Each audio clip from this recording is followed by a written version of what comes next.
What is up, you awesome kissers? It is Sister Reacts here, guys. Today we're reacting to FNAF Thanks for the Memories. So apparently this is MATPAT'S last Five Nights at Freddy's video, and I have not checked this out yet. I gotta see it. Well, loyal theorists, this is it. This will be my final FNAF. Oh my god. And this time, I mean it. And he means it? Bro, that's like, that hits so different, bro. Oh, it's a whole new intro. Damn, I don't think I've seen MATPAT'S intro, like normal intro, in a while. The end is nearly at hand. The pieces are in place for you. You missed it last week. Look for the green. And remember everything I taught you. Remember, dates are important. Remember... What? Hurry, time is running out. What the fuck? What the fuck just happened? Hello, Internet. Someone's gotta explain to me in the comments what is he talking about. That, by my count, has had no less than 10 final FNAF theories. 10 final FNAF theories? But this time, it's no joke. After 66 theories, 3 live talkbacks... 66? Hey, who made that? Somebody really made the Music Man remix? Five Nights at Freddy's. After this, there's only one final game theory. And then the nah. on my time as host, and Tom will have to step into the spotlight. Hope you're ready for the challenge today, what? Toy Bunny, Easter Bunny, Chocolate Bunny, Melting. Oh my god, bro is like torturing himself with the theories. Bunny, Sunken Toy Bunny, Bum Bum. Bro is not ready for Five Nights at Freddy's. He is cooked. Well done, but how many toes does he have? 2? No, 3.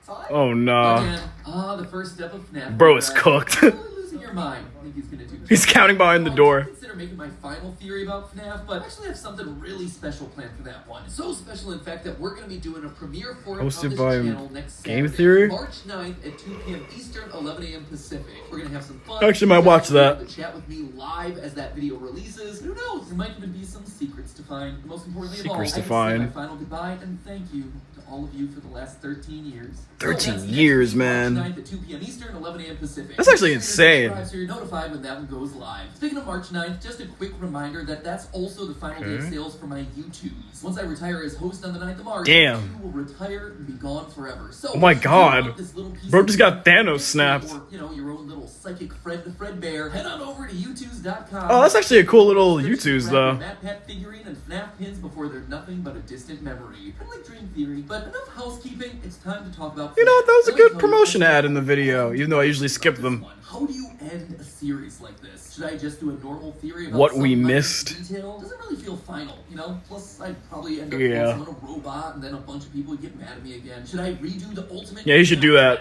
just for the way out. Just call things robots when they're not. But it also doesn't feel like that much. Just make people mad. Ruin and help wanted to from what we did at the end of last year. So I didn't really want to be redundant either. You can see the struggle that I was facing, right? This episode, it's a big deal to me. It is literally the end of my legacy with FNAF. And you see, that's when it hit me. Legacy. Legacy? FNAF theories are born out of the small details. So what if I took a step back and looked at the big picture? What if instead of counting animatronic toes or dead my OnlyFans Rockstar Freddy toes? The entire legacy of FNAF. What the I'm hell? familiar with the butterfly effect, right? The idea that a butterfly flapping its wings could cause the smallest of changes in the air, which could potentially lead to a tornado forming. Well, the term actually comes from the research of meteorologist Edward Lorenz, who back in bro, get a whole history lesson to round some numbers in his data. He condensed one variable from 0.506127 to just 0.506. And yet that tiny change right there completely threw off his computer's weather models, transforming sunny skies into violent storms, hence the whole tornado. What? This realization that small changes in data could yield such tremendously different results. Bro, I am learning a whole history lesson, bro. I thought school was over for me.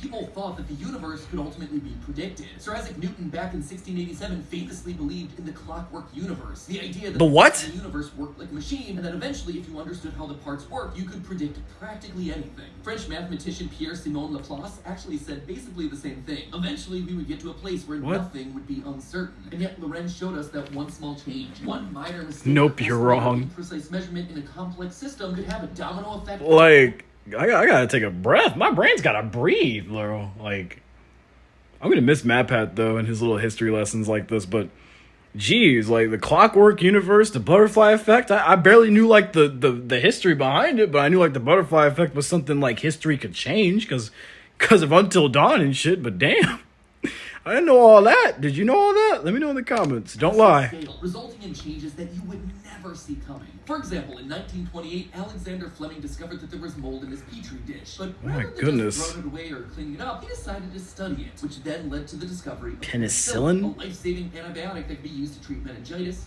pneumonia, syphilis, blood poisoning, and many others. Or if you want another example, you have the explosion of hip-hop music largely owing its origins to a random lightning strike in New York City. In 1977, lightning put the city of New York into a 25-hour blackout. So what do you do for all that time that you're stuck in I'm learning so much shit. Pillage, baby. New Yorkers started to ransack storefronts, including music shops full of instruments and supplies. Suddenly, expensive DJ equipment was in the hands of young, aspiring musicians eager to experiment with hip-hop, which was a new genre of music just hitting the local scene. And thus, hip-hop was truly able to thrive. History is full of these sorts of stories. Because people stole hip-hop was created? Even stuff as extreme as the origins of both World War I and II. Why do I bring all this serious stuff up in relation to spooky bear games? Yeah, holy shit.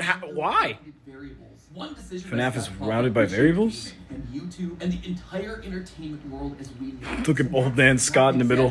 For effect. One man's decision to not give up, to try again in the face of rejection and adversity, literally shifted billions of dollars of the economy and affected hundreds of millions of lives in ways that are incalculable. And let Scott's story inspire you, bro.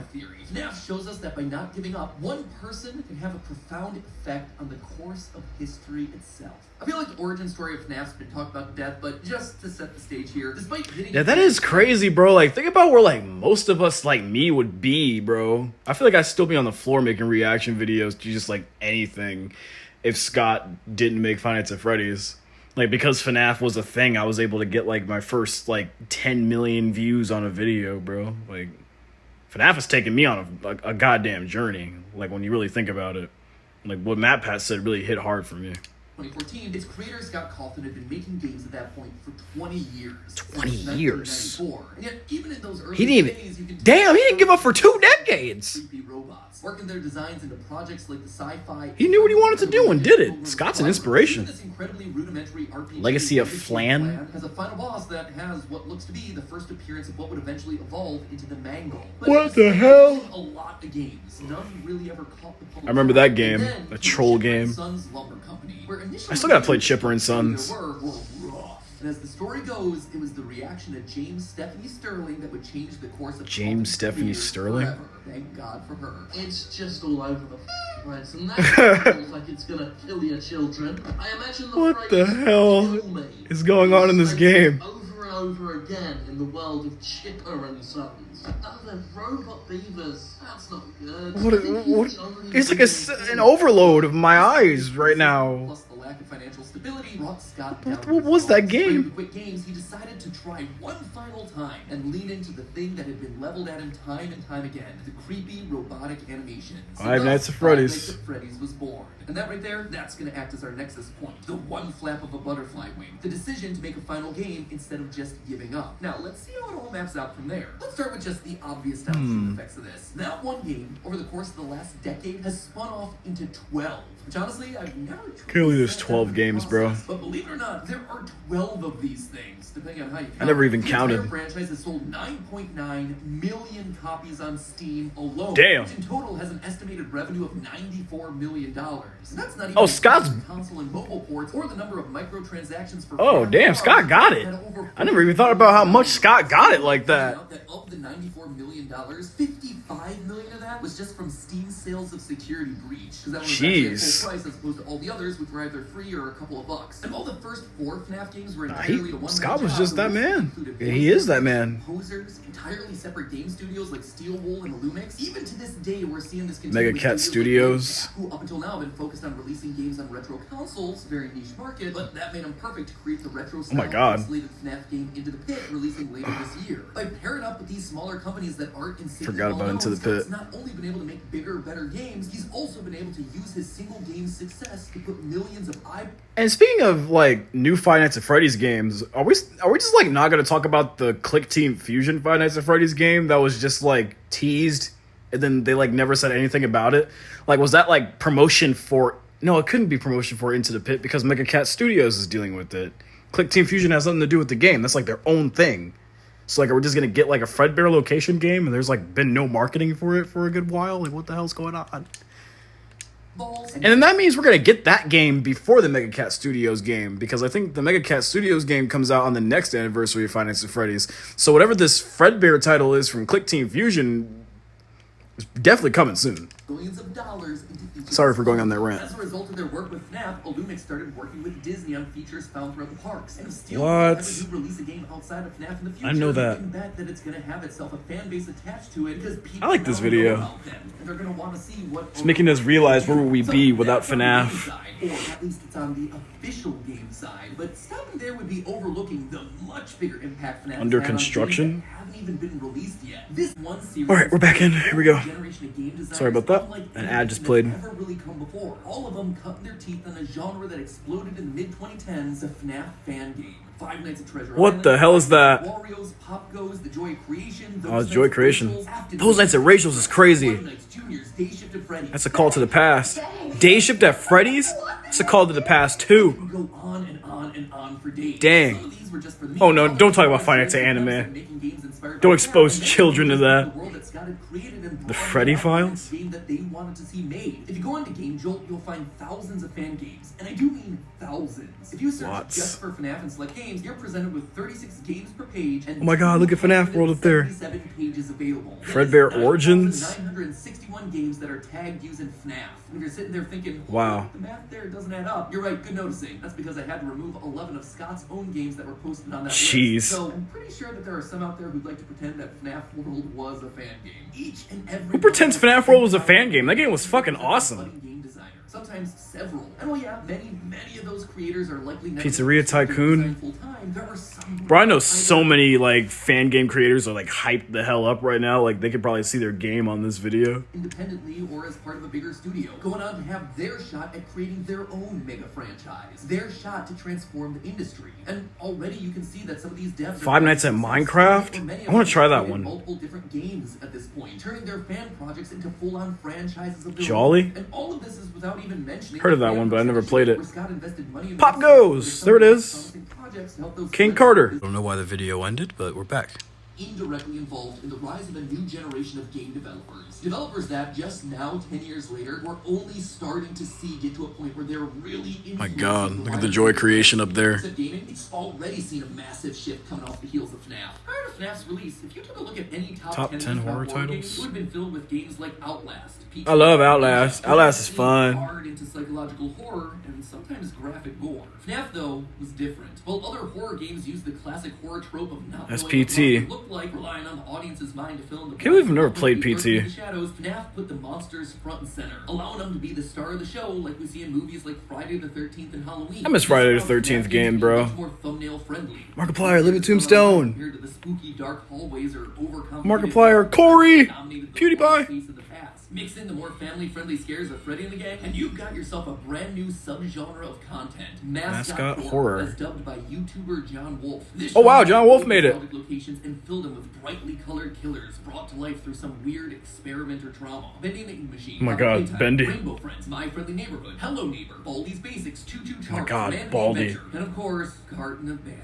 Oh, And that's no. not even dipping into the hundreds of lesser-known The hell is that? It was FNAF who paved the way for all of these games. Puppy sold 2 million. That's actually insane, bro. Like, FNAF really just helped everybody in a way. Its 2 major installments. Hello Neighbor is a thing that continues to exist. It won't go away. Oversaturation in the market at this point. Oh, Indigo Park! That the formula is Dog season. really well for the better part of the last 10 Dance years. EDM? So maybe you're sick of games. You want to read a book? Well, I hope you're excited to read the 7 Hello Neighbor books. 5 There's 7 Hello Neighbor books? Lifetime employee handbook that's coming out Orientation later this year. notebook? Mascot horror franchises now also line the shelves of your local Barnes & Noble. Why? Because FNAF did it first. Oh sure, Scholastic have done some video game book publishing in the past, mostly guidebooks and activity books. Harry After Potter? the success of the FNAF trilogy, Harry Potter's they a began game? to publish other I haven't video seen games Harry in a like game. Assassin's Creed Last Descendants, World of Warcraft Traveler. This led them to launch an entirely separate wing to their business, AFK, the video game AFK? book department. It's these guys who are publishing all the books that Tom is Oh my now God. gonna have to read.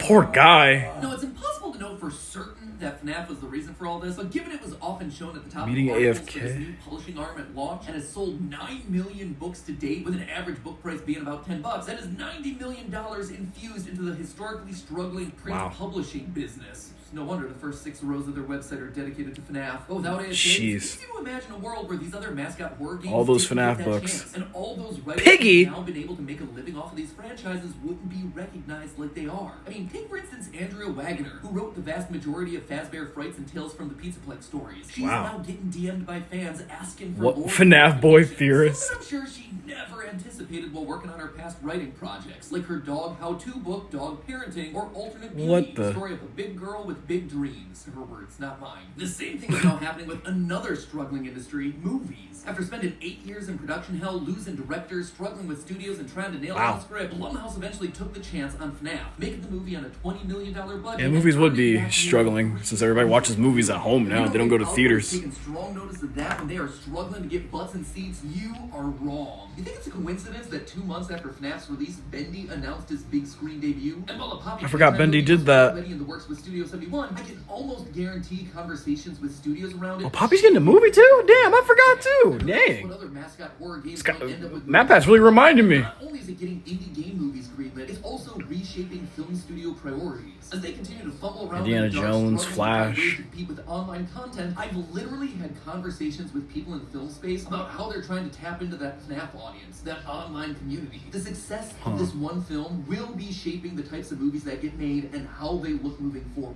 That movie was good. But while movie releases mean big bucks, Matt big Pat studios, guarantee. economic ramifications go way beyond just extra cash in the pocket of Jason Blum.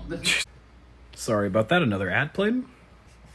The FNAF movie was shot in New Orleans, which, since Hurricane Katrina, has been an economically depressed part of the country. Now, I didn't know this at the time, but from speaking to local actors and business owners while I was down there filming last year, I learned that New Orleans actually has a long history in film production. When the state government of Louisiana first introduced tax breaks for film productions back in 2000, Another history lesson. 1,000 projects happened down there in the span of 7 years. Those Wow. productions created jobs, hired locals, and brought millions of dollars back into the city. However, pre-COVID, Good those shit. incentives were rolled back, and productions have now started to move to other places like Georgia. That's why so many of the local actors and business owners I spoke with while down there were eager to see the FNAF movie in town. By shooting in New Orleans, a huge chunk of that $20 million budget was going to accommodations, drivers, caterers, local talent, location rentals, equipment, and other general resources that help local businesses thrive, and maybe start a domino effect to get other movies back in the region. Damn, movies really helped the city too. I'm learning as much as damn.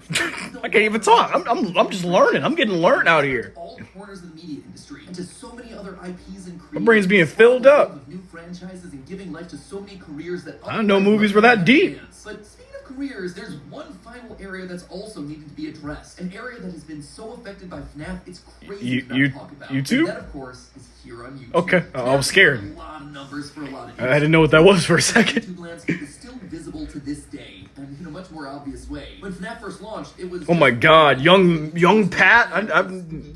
My god, he looks so young. To some of the biggest names on the platform. Names that are still going strong today. Let's players like Corey, Markiplier, who'd been on YouTube. You love to see it. Years, but saw their careers accelerate in parallel alongside the FNAF releases. You also had a massive surge in nerdcore musical artists. Living Tombstone. Damn, I forgot what YouTube used to look like that. In a couple of weeks, whereas most other songs they would release would have a few 100,000 views months after release. And machinima creators started using JT! characters to tell their own unique stories long before the Oh my god, I see Mando Pony on the side. What a callback. But what truly set FNAF apart were obviously the hidden details cluing fans into the bigger story. This, more than anything else, ignited the internet's passion like never before, giving rise to the theorist community. People like Dawko! Raz! 8-bit! Holy shit! And of course, us, going The boys! They made it! in order to find the hidden story within it. Now, contrary to popular belief, FNAF wasn't the first thing that actually had us creating lore theories. That was always just part of the channel's DNA. But before FNAF, we were coming up with lore theories for... Link is dead. Peach is dead. Why is every Nintendo character gotta be dead? You get the story of a moon crashing down. Regardless of whether Peach is Rosalina's mom, you get the basic premise of Mario Galaxy. Humans certainly might be Pokemon. That's not really affecting anyone's journey to become a league champ. But FNAF was different. It showed that games could be built off of withholding the lore and forcing the fan base to solve it. By leaving the door open and never confirming anything, Scott God. Redditors Why is Scott in the damn closet like that? reassess the lore. He looks terrifying. And that means that we're still theorizing. That used to be his about profile this very thing. picture. It can be frustrating, Absolutely. Heck, maybe now that I'm retired, Oh my God. I could track Scott down and get some answers out of him. But it's also Scott's definitely gonna tell him the answers too. Model on YouTube has carried over into the Just as a parting Now, gift. almost every game and movie release is designed with theory crafting in mind. While it's impossible to calculate the full scope of MatPat's gonna YouTube, die knowing the lore, bro. 106 videos with more than 10 million views each. Together they total roughly 5.4 billion views on just their very own. And if we assume that they're getting God standard damn. CPM on YouTube, which is about $4.55, that thens a total earning across all of those videos of $24,570,000. God in damn. revenue. Markiplier's literally gone on record to say that the house that he lives in is the house that FNAF paid for. And he's joked on his Distressful podcast about how lucrative FNAF's been for him. Let's go over here. 5 nights at Like, yeah, bro, I don't know, man. Sorry, another ad played, by the way. But yeah, I don't know, man. I'd definitely be somewhere else right now doing something completely different, like a normal job, if Five Nights at Freddy's wasn't a thing, bro. Five Nights at Freddy's definitely changed my life, too. Freddy's. So there's Wouldn't be two here ways doing to look YouTube at right now because of it. I could look at it from the game purely by itself, or I could look at it at the evidence it is paid out for me specifically. And that's put Markiplier rolling in that dough. Loftier projects like the With Markiplier series, and now his movie Iron Lung. One half of the Living Oh, yeah. Sam Haft is now writing songs for internet sensations like Hasbro. Holy hell, I think that's like the first time I've seen the faces of them. Go full-time with YouTube. Living Tombstone, I mean. Yeah. And heck, look at us. Because of FNAF, we've thrived. 67 videos. Jobs to dozens of people. And perhaps best of all, we've carved out our own platform that allows us to turn the spotlight He lied onto to the you. next generation Can you of survive? creators. To make us tastemakers in the space that are able to pay it forward. To make you aware of projects that you should be playing and watching. From Cooking Companions to the man in the Cooking suit, Companions? Shipwreck 64, Welcome Home, Shipwreck and 64?